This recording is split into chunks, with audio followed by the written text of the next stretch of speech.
Controversial writer Ben Shapiro is speaking at UCLA tonight. We're live on campus where protests are still active.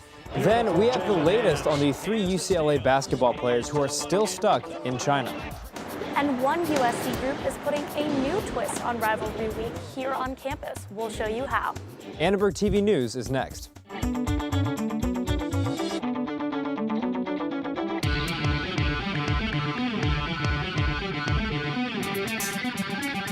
Live from USC, you're watching Annenberg TV News. Controversial speaker Ben Shapiro is talking to a packed crowd at UCLA. Good evening, I'm Sophia Bosk. And I'm Dan Toomey. Annenberg Media's Jordan Winters is live in Westwood, where both protesters and Shapiro supporters have come out for the event. Jordan? Hi, thanks so much, Jan and Sophia. So I'm here at UCLA, where the Ben Shapiro event, Rise of Campus Fascism, just got started. But even though Ben's just getting on stage, people have been here for hours, and actually the line for standby started at 3:30. But that was because the Bruin Republicans here at UCLA were forced to cut hundreds of tickets from the event because of safety concerns. That is because Ben Shapiro events have gotten violent in the past. That has included UC Berkeley and at Cal State LA. Now, you can see right behind me, people are getting a little bit loud, but so far things have been fairly peaceful. Nothing violent so far. But I did have the opportunity to talk to some students earlier today while standing in line. I think that the idea of trying to shut down people who you simply disagree with is antithetical and is a true fascism that is occurring here today. Everyone has a right to disagree with people. You can say you hate Ben Shapiro, you don't want to hear what he has to say. That doesn't mean you have to try and run him off of campus and close a little, method of communication, or a venue of communication at a state-funded school. Now, as you can see, things are, again, still heating up. People are yelling profanities at the current moment. A lot of the conversation has been about Islamophobia and transgender rights. And right now, Arthur Schapper, who is a very vocal member of the conservative movement here in LA, has been holding down the fort for the conservatives and is continuing to talk to some UCLA students. But remember, what's happening out here is only part of the event. And if you are wondering what's happening inside in the Grand Ballroom and what Ben Shapiro is talking about, definitely follow Annenberg Media on our social channels, as we will be live tweeting the event. But thank you so much. I'm Jordan Winters for Annenberg Media. Back to you, Dan and Sophia. Thank you, Jordan Winters in Westwood at UCLA. And on a different note with UCLA, 3 UCLA basketball players are stuck in China tonight after being arrested for shoplifting. Their case is getting international attention. Even the president is weighing in. Annenberg Media's Claudia Buccio is here now with more. That's exactly right, Sophia. The 3 players were released on bail last week, but they still cannot leave the country. The 3 freshmen, LiAngelo Ball, Cody Riley, and Jalen Hill, are staying at the Hyatt Regency in Hangzhou, China. The hotel is next to the high-end store. The team was in China for a game against Georgia Tech. According to the Washington Post, Trump spoke to China's president about the players' situation. Contacted today, the UCLA Athletics Department issued this response at the time of the incident. The university is cooperating fully with local authorities on this matter, and we have no further comment at this time. I spoke to a former USC basketball player about the responsibility that athletes have when representing their school. With the Ball brother, they have a high profile, I guess you can say, when they go travel abroad. Their university is in a worldwide spotlight now. Just because of the situation. So there's very high standards that you have to live up to, which is also what comes with being a college athlete and representing a university. The rest of the basketball team is back in Los Angeles, but no official word of when Ball, Riley, and Hill will be able to return. Back to you, Dan. Thanks, Claudia. Another woman today accused Alabama Republican Senate candidate Roy Moore of sexual misconduct. Beverly Young Nelson says she was 16 when Moore forced himself onto her while in a car. I am coming forward today to let Mr. Moore to know that he no longer has any power over me, and I no longer live in fear of him. He said, "You're just a child." And he said, "I am the district attorney, of Etowah County. And if you tell anyone about this, no one will ever believe you. Nelson is the fifth woman to accuse Moore of unwanted sexual contact. Moore continues to deny all allegations. Washington Post published another attack on my character reputation in a desperate attempt to stop my political campaign. These attacks either involve a minor child, are completely false and untrue, and for which they will be sued. Republican Senate Majority Leader Mitch McConnell said he believes these women, and he's advising Moore to now step down. Annenberg Media's Addie Stafford is live in our newsroom with more on how media coverage of these accusations might impact these cases. Addie? Thanks, Dan. Today's accusation against Roy Moore is yet another allegation against powerful people in both politics and entertainment. All the accused have gained lots of media attention, leading others to question the role the media should play in these scandals.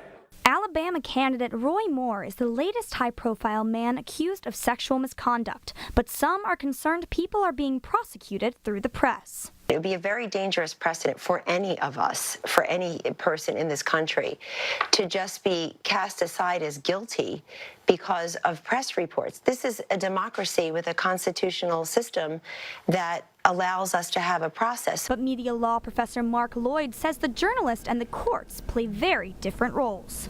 I don't think that the media should not report on things because they are afraid it's going to affect the jury. I think it is the court's responsibility and the jurors' responsibility to weigh evidence presented.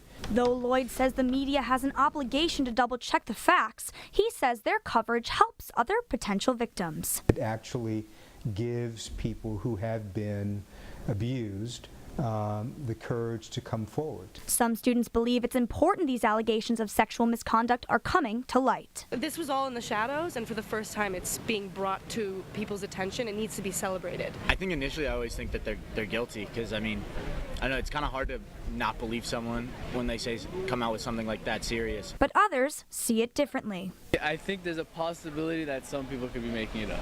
I would maybe like to see a little more like objectivity and unbiasedness in labeling these so-called predators. But Professor Lloyd believes both sides of the story should be covered. Ask the hard questions of the people who are being accused and give them an opportunity to defend themselves, and then let the public make up its mind. Ultimately, Professor Lloyd believes the coverage of these kinds of allegations could discourage people from committing sexual misconduct. Sophia, back to you. Thank you, Addie. It's the deadliest earthquake of 2017. More than 400 are dead and 7,000 more are injured after a 7.3 magnitude quake struck near the Iran-Iraq border late yesterday. Officials in Iraq have declared a state of emergency, and the Iranian Red Crescent Society has sent volunteers to assist in rescue and relief operations. But they say, quote, chances of survival are slim for those buried in the rubble. More than 70,000 people need shelters, and residents have been told to sleep outside of their homes and to stay away from buildings in the case of aftershocks. According to the United States Geological Survey, the quake's epicenter was near Halabja, Iraq, a city on the border of Iran and about 200 miles from Baghdad. So now, if we take a look at the other places that felt the shocks, there were Qatar, the United Arab Emirates, and Israel. Iran now sits on a major fault line between the Arabian and the Eurasian plates, which extend about 900 miles right here through western Iran and northeastern Iraq. The region is prone to major earthquakes. In 2012, a pair of earthquakes killed about 200 in this region up here of northwest Iran. In 2005, a 6.4 earthquake killed more than 600 in Zarand, right here. And in 2003, a 6.6 tremor struck Bam, killing more than 26,000 people. Thanks, Sophia. The number of new international students enrolling in U.S. colleges and universities dropped in 2016. Now, that's according to a report released today by the Institute of International Education. The overall number of international students studying in the U.S. has increased, but the number of new international students enrolled in the U.S. in 2016 fell by 3%. This is the first time these numbers have gone down in 12 years. One student says this is because the process of coming to the U.S. has become harder. The process to come here is even more filtering, so less and less people could come here every year, and I know lots of people have decided to go to other countries because of that. But the university says USC's international student population increased by nearly 1,000 in the fall of 2017. We spoke to the Office of International Services about why USC is so attractive to foreign students. The programs here are stellar, so the students come here for the academic study and getting their degree. So I think we're popular in that way, and you know, who doesn't love kind of living in Southern California? So that's another attraction. The report says almost half of U.S. universities surveyed also reported a drop in the number of international students enrolling this fall. College life can be a tough adjustment. Annenberg Media's Rebecca Patterson talked with members of USG who have a proposal to make that transition easier. New students may soon have to take a class on how to survive college. USG is designing the one-unit course that would be required for all freshmen and transfer students. It is about wellness and self-development, covering topics such as sexual assault, bystander intervention training, active shooter training, nutrition, personal finance, mental health, self-care, sustainability, kind of a lot of these elements that students really should learn. The details are not ironed out yet, but a representative from the Office of the Provost has confirmed that this proposal is being discussed. Tara Dervin says a class like this would have made the transition into college smoother. She's a junior in the School of Dramatic Arts. I took multiple leave of absences for personal reasons myself, and I wonder if I would have had a mandatory class like that, maybe that would have been something that was a helpful resource to me. More than 11,000 students on this campus are from another country. That's about 25% of the entire student population, and that's why cultural competency is an important topic on this proposed course. Cultural competency is learning how to understand someone's differences and appreciate them. And right now we're out here just trying to get input on what students would like to see within that course. USG wants to know what other students think should be included in the class. They hope to get the course approved by the end of the semester. For Annenberg Media, I'm Rebecca Patterson. History repeated itself for the women's soccer team this weekend as they advanced to the second round of the NCAA tournament. Then, with the upcoming UCLA game this weekend, Trojans are making new efforts to protect USC's campus. And Doctors Without Borders is exposing the global refugee crisis through virtual reality, coming up next. Recently, our country has witnessed catastrophic devastation. Hurricanes and flooding have upended lives and livelihoods. Across this great country, Americans have answered the call. That special calling that compels us, when others are down, to step up and do whatever it takes. America's at her best when, against all odds, we come together and lift each other up. Please donate to oneamericaappeal.org. America needs you. Thank you. Thank you. Thank you. Thank you. Thank you. Listen, I realize that I'm not perfect, but it all really started to change because you judge me for having a problem. No one is going to know that I need help. I need help. I know that no one is going to judge me for having a problem. I realize that I'm not perfect, but it all really started to change because you listened. Bye-bye. Hi. Hoping for a crisp breeze to help keep you alert. Oh, he took a sip of water too. That'll probably help. You were probably going to turn down the radio too, so you could focus, right? Probably okay isn't okay. Right? If you see a warning sign, stop and call a cab, a car, or a friend. I think the water line is what really drove it home. I blew on him. A new exhibition in Santa Monica transports visitors into the minds of refugees. Annenberg Media's Joyita Biswas takes us there. It's a camp near the beach in Santa Monica, but it's not your typical summer camp. Some are trying to figure out how to get over a barbed wire fence. Others are deciding which life vest will help them survive. Well, there's one problem with this life jacket. Do you know what is it? Doesn't float. You know why? It's stuffed with cardboard. It's a camp designed by the humanitarian group Doctors Without Borders to help people understand the dangers refugees face when fleeing their homes. There are aid workers, objects taken from rescue missions, and virtual reality films that allow visitors to see the world of refugees. It was so intimate. And I guess the people there were looking at the camera, so it was as if they were looking at me. And I mean, I even waved. And the children, it was very, very moving. According to the United Nations, there are more than 22.5 million refugees across the world. In 2016, more than 5,000 people lost their lives trying to make the treacherous journey across the Mediterranean Sea to Europe. And that's just one flashpoint. As we are closing our borders, we're looking at refugees and saying, well, maybe we don't want them to come here. There's a map over there that talks about all the countries that accept refugees into their borders. Guess what? There's only one Western country on that. That's Germany. We don't take that many in.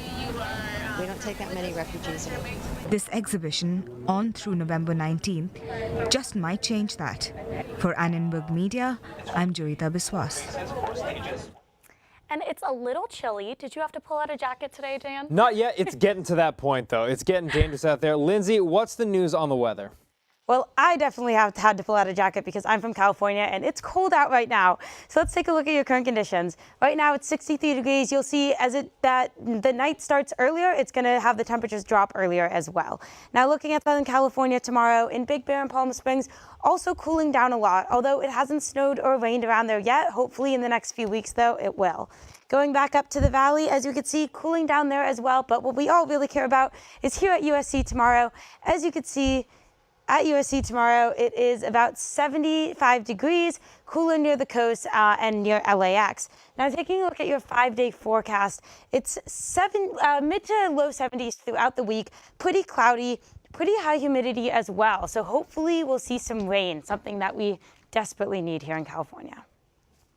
I'm excited it'll be in the 70s for the UCLA game this weekend. Right, getting ready for Rivalry Week, which I think we're all very excited about. Speaking of which, the USC football team is facing UCLA this weekend, which means Rivalry Week is officially underway. Annenberg Media's Sebastian Vega talked with the Hellenes Spirit Organization about a new tradition they're starting at the USC Village. It's not every day the Hellenes camp out on campus, but this week is different. This is going on my 32nd hour out here. The idea is that when I'm not in class or in another meeting, I'll be here. It's football rivalry week against UCLA. That usually doesn't mean much for the Hellenes, but this year they're starting a whole new tradition. We are holding the first ever Hecuba watch. Basically what that means is it's a 24-hour watch of Hecuba. So at any given time you're going to find at least a couple Hellenes, if not hordes of us. The Trojan Knights have guarded Tommy Trojan and other campus statues during Rivalry Week since 1941. They protect the monuments around the clock, just in case UCLA students try to deface them as a prank. Now that the USC Village is open, there's more to guard, including Hecuba, the 20-foot-tall Queen of Troy. Each member is encouraged to come out here and guard Hecuba at least 2 nights out of the week. So some of them might come at sunset and then they don't leave until 8 a.m. the next day. Usually if they want to get some rest, they sleep on cots like these or they bring sleeping bags and blankets. It's something that's really special to me and to us as an organization because it aligns so much with our 3 pillars, which is service, spirit, and sisterhood. It just kind of feels like a match made in heaven for us. I feel like the Village really brings in a new age of expansion just for USC, and to have a statue of a woman there to celebrate it and have Hellenes have their own Tommy Trojan counterpart, I feel like it's very progressive. The Hellenes will guard Hecuba 24/7 until just before Saturday's big game against UCLA at the Coliseum. For Annenberg Media, I'm Sebastian Vega. Thanks, Sebastian. You love to see new traditions like that developing, right? I love to see it around campus. How about you guys? Yeah, and I mean, it's so exciting to see like the spirit and the way Right. that the whole campus rallies for Conquest. I'm sure you have more on that. Absolutely. Big Conquest Week, guys. American and National League Rookie of the Year winners just came out, and an LA hometown favorite took home some awesome hardware. College basketball has officially started, and despite off-season distractions, both the men and women's teams at SC started their season off with a bang. And the football team did not let Conquest Week become a distraction as they played the Colorado Buffaloes this past weekend, hoping to come one step closer to a trophy they have never won.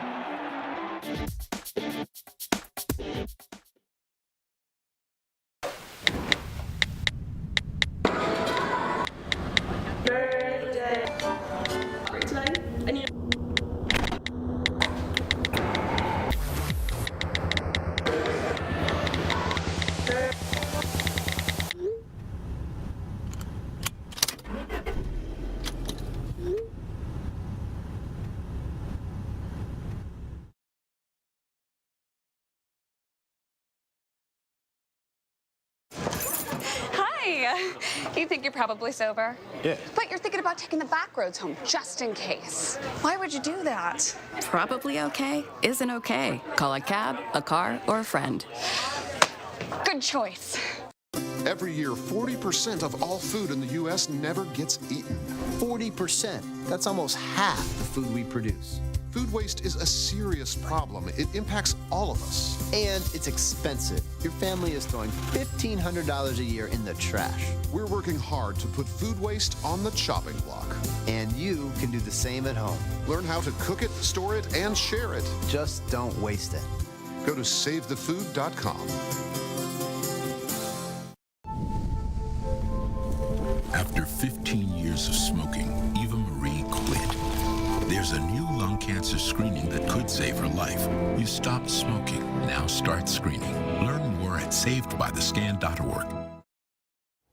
It is now Conquest Week here at USC, and the energy is palpable as the Trojans host crosstown rival UCLA this Saturday at the Coliseum. But before the team could look to the rivalry game, they traveled to Boulder to face the Colorado Buffaloes with the hopes of locking up a Pac-12 South title.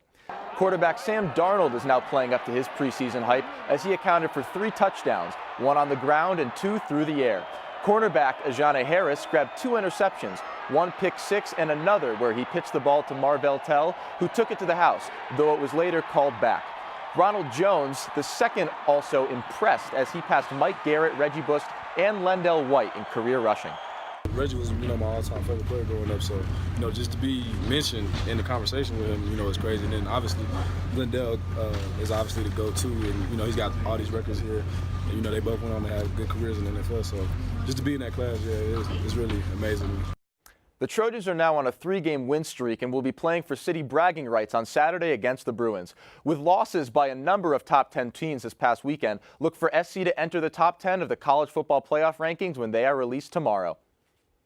And basketball season is now underway at SC as the men play at the Galen Center tonight at North Dakota State, while the women travel to play UC Riverside. Each squad started their season at the Galen Center on Friday. The women romped Montana State 98-47 behind a career-high 30 points from Sadie Edwards. The number 10 ranked Trojans only gave up 15 first-half points and won 84-42. Junior Chimeze Metu led the team with 18 points and went 2 for 2 from beyond the arc. Despite the lopsided victory, Coach Andy Enfield still saw necessary improvements for his team. We made some good plays, we hit some wide open shooters, and then we missed a lot of shots around the rim tonight.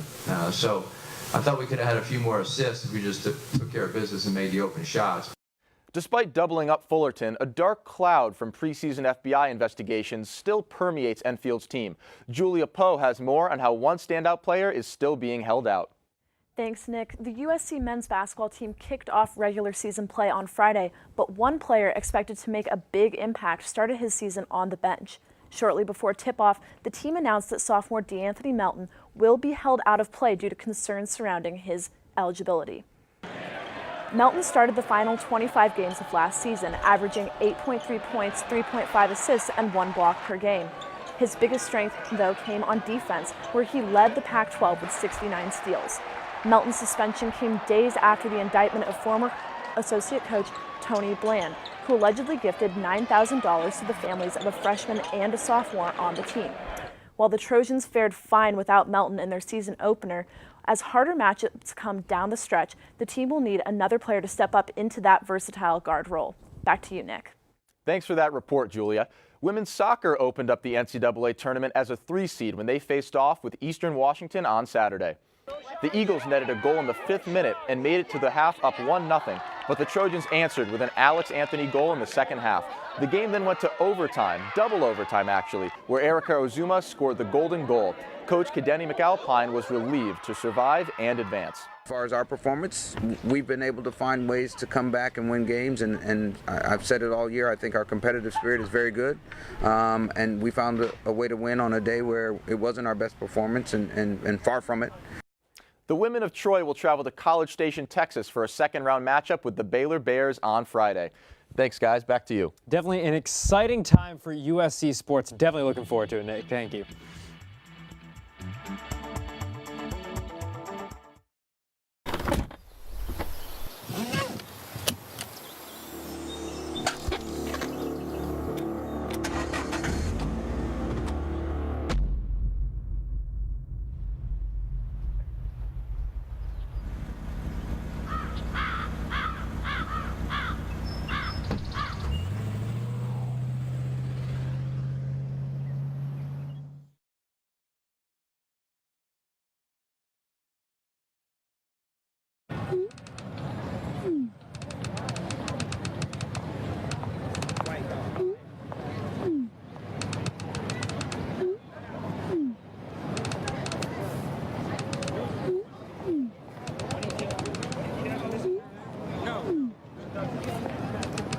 Don't ignore the subtext.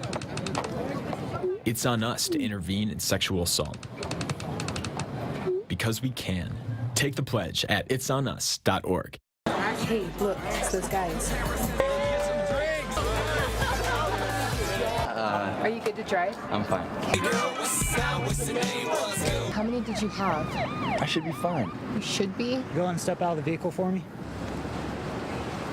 See ya, buddy. Good luck.